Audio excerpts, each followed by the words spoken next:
राज्यातील शेतकऱ्यांसाठी मोठी आनंदाची बातमी आहे। राज्य सरकारनं कर्जमाफी योजनेचा पहिला हप्ता वितरित केला असून मुख्यमंत्री देवेंद्र फडणवीस यांनी एका क्लिकद्वारे 6,22,000 शेतकऱ्यांच्या कर्ज खात्यावर तब्बल 5,029 कोटी रुपये थेट जमा केलेत। आधार प्रमाणीकरण पूर्ण झालेल्या पात्र शेतकऱ्यांच्या कर्ज खात्यांमध्ये ही रक्कम जमा करण्यात आली आहे। तसंच ज्या शेतकऱ्यांचे आधार प्रमाणीकरण अद्याप बाकी आहे त्यांची प्रक्रिया पूर्ण होताच त्यांनाही टप्प्याटप्प्याने लाभ दिला जाणार आहे।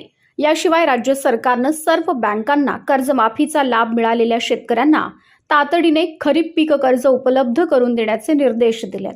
त्यामुळे कर्जमाफी सोबतच नव्या शेती हंगामासाठीही शेतकऱ्यांना आर्थिक दिलासा मिळणार आहे।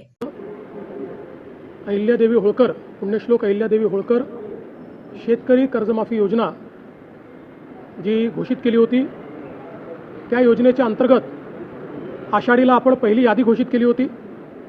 घोषित केलेली यादी ही आपण सर्व ग्रामपंचायतींना पाठवली आणि अगदी सिंपल अशा पद्धतीनं जे काही शेतकरी आहेत त्यांनी केवळ जाऊन आधार ऑथेंटिकेशन करायचं, कुठलाही अर्ज नाही किंवा कुठल्याही प्रकारचे इतर गोष्टींची आवश्यकता नाही। अशा पद्धतीनं ॲग्रीस्टॅक नंबर आणि आधार ऑथेंटिकेशन करून त्यांची खाती नील करायची, अशा प्रकारचं आपण काम हातामध्ये घेतलं होतं।